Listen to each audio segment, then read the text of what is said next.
All right, so the talk is titled, Don't Fear UID Not as Zero, which means it's okay to run as non-root user, in my opinion. So some background. Why do people use root? DPDK accesses device memory directly. It accesses queues directly. It accesses control and status registers directly. It accesses interrupt vectors directly. It accesses a lot of stuff, which is usually considered quite sensitive and protected, and you would only be like a kernel or something to access it. So typically people just think, well, I'll just run as root anyway to do that. DPDK takes a lot of resources, so it's quite greedy. It takes up a lot of memory on the system. It takes up a lot of processing time. So people think, well, I don't want it to get interrupted. I want to be able to put threads at real-time mode. I want to be able to make my PMDs the most highest priority in the system.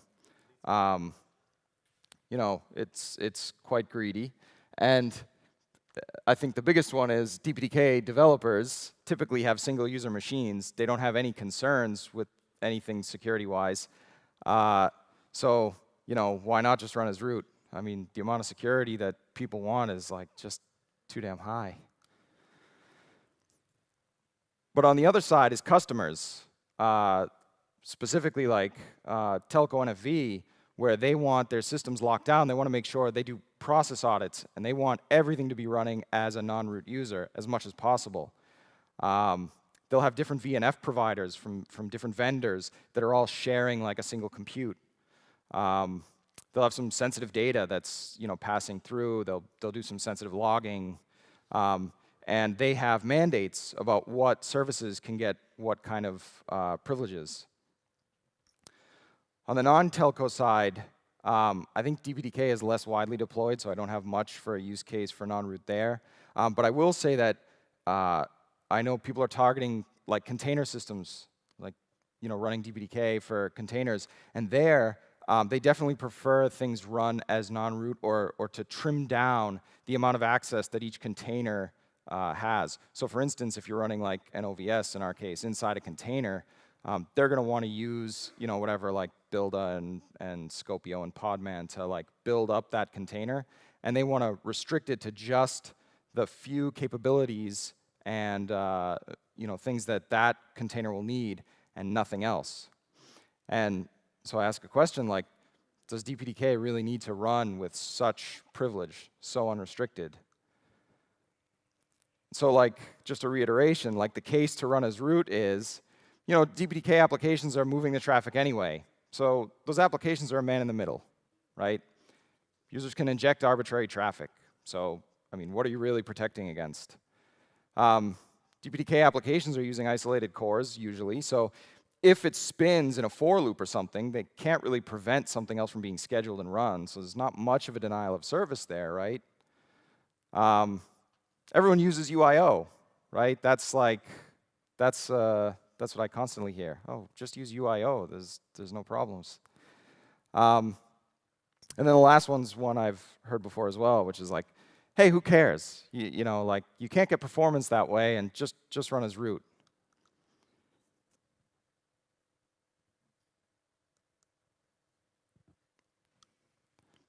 That's my presentation, I guess. So there we go. Okay. So the current development and test practices to use root. It doesn't translate for users, right? Users don't want to do that. Users don't care. They just want their system to come up. Sometimes they have an audit that they need to fulfill, and it needs to say everything's running as non-root. PMDs aren't tested generally with VFIO, and I know because I've found bugs and I've reported them, and I can show developers, hardware developers, are not developing their drivers with VFIO in mind, because setting up the system for that is hard. Planning for that is hard. The strategies for doing configuration are more complicated, and so people just want to go, go, go. They don't want to stop and think. And then a lot of times, I think developers assume that DPDK applications are going to be deployed a certain way, and that the use cases and the way people are actually deploying applications isn't really sought out, isn't really considered. And I will say it goes both ways, because I think a lot of applications that use DPDK don't come to the mailing list and don't inform the developers how they're using things. So it's kind of like a little bit isolated. So for the first part, I agree. Networks are untrusted by default, right? Any leg of the network that touches the internet is untrustworthy, right? Some VNF images treat all traffic as untrusted anyway, though. We know packets are like a well-known attack space. It's scary to handle user data, like arbitrary user data. It's scary to get packets from the internet. But I will say that root, SE Linux, all that has no impact on this. This is always true, whether you're running as root or running as non-root, right? The network is untrustworthy. But when DPDK is running as root, it has some incidental access, right? So I picked OVS because that's the application I primarily work with. Why should OVS have the ability to write to VM images or to parts of Etsy that control shadow, or any place really that has nothing to do with OVS? You can insert any other application in there, right? Like packetgen, testpmd, even like any of those. Why should they be running with so much unrestricted power that they can change anything on the system? It kind of doesn't make sense to me.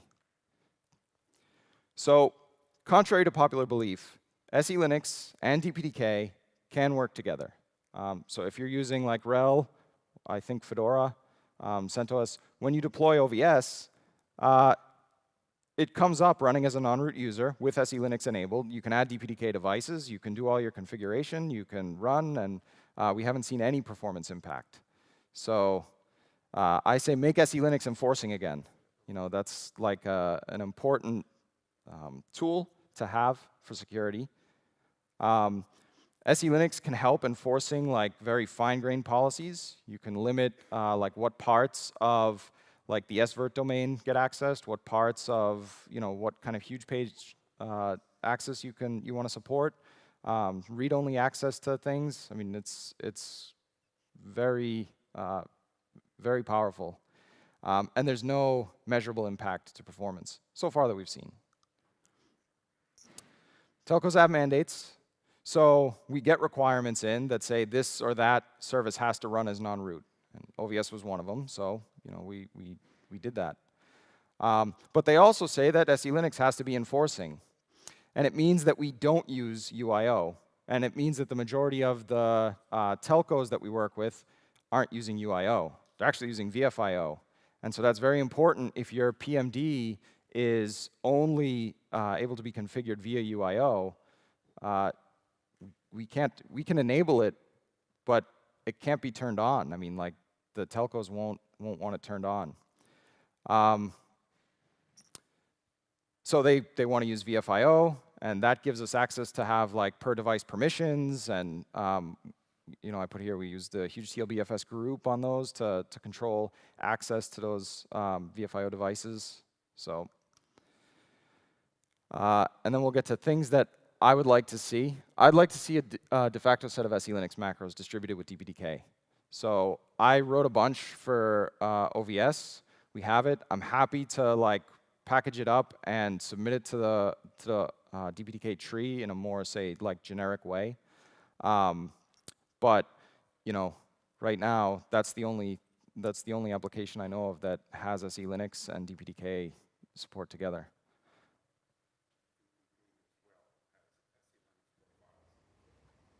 Good, then we should talk. So he said VPP also has it. So yeah, I mean, I guess it probably would make sense. There's two applications, both have their own independent SE Linux profile. We should combine it.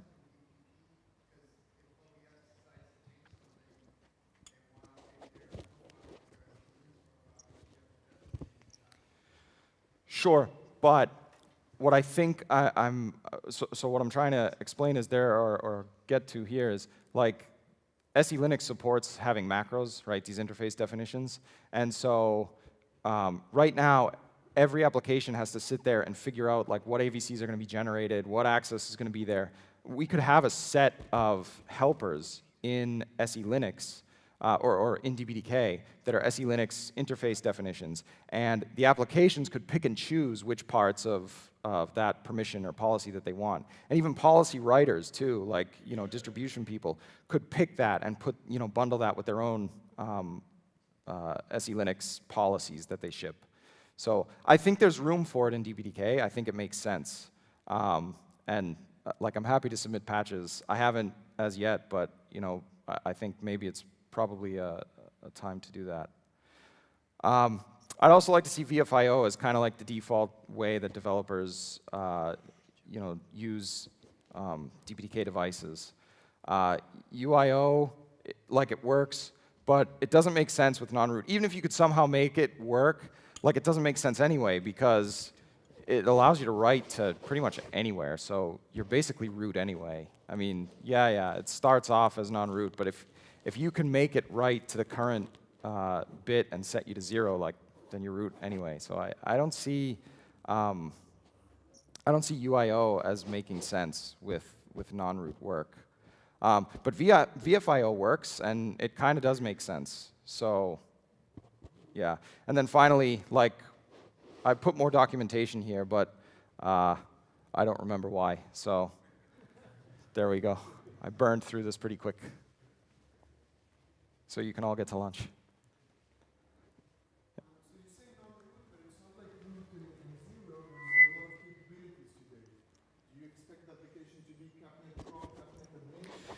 So for some PMDs, yeah, it's actually required, right? You'll need CAPNet raw, CAPNet broadcast, CAPNet admin.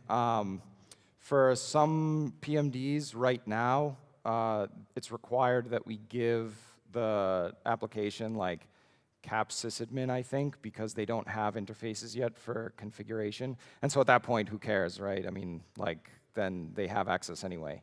So it's just not root, but some lower set of capabilities is okay? Yes. So for certain PMDs, I know, I don't know about, Intel maybe is true. I think for Mellanox, they need some, CAPNet broadcast and CAPNet raw. I don't remember what some of the other PMDs require, but I do know that some require sysadmin right now. We have bugs against them, and they claim, the vendors claim they're working on it. The goal would be eventually that they don't require those things. And then we could kind of trim that list of capabilities down to very, very limited. But DPDK just writes a raw packet to the wire, so that's the definition of CAPNet raw. And you can take the port up down, that's the definition of CAPNet admin. So I don't see how you can take that away without... Sure, those yes, but sysfsio, right? There's no need for that necessarily, but the driver doesn't support configuring it any other way.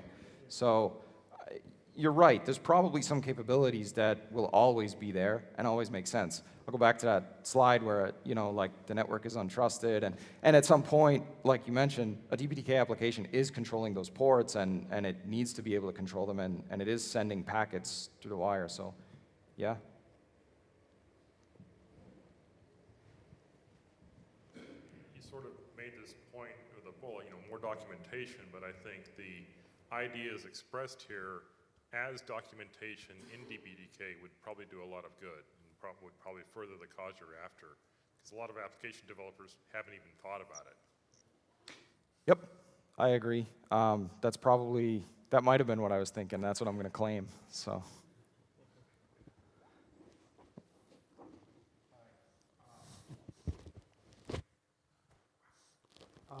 Just to emphasize what Jim said, and I think you're right. I think for anybody that's using a DPDK application, they wouldn't have to reverse engineer some other application in order to know what SE Linux profiles to use. They can just inherit what you've got in DPDK to use your documentation of the same profiles. Yep. And so I think it's a good point. Yeah, it certainly would have made life easier on the OVS side, so I'm just giving back. Right.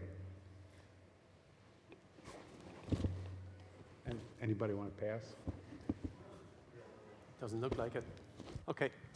Oops. Thanks, Aaron. Yep.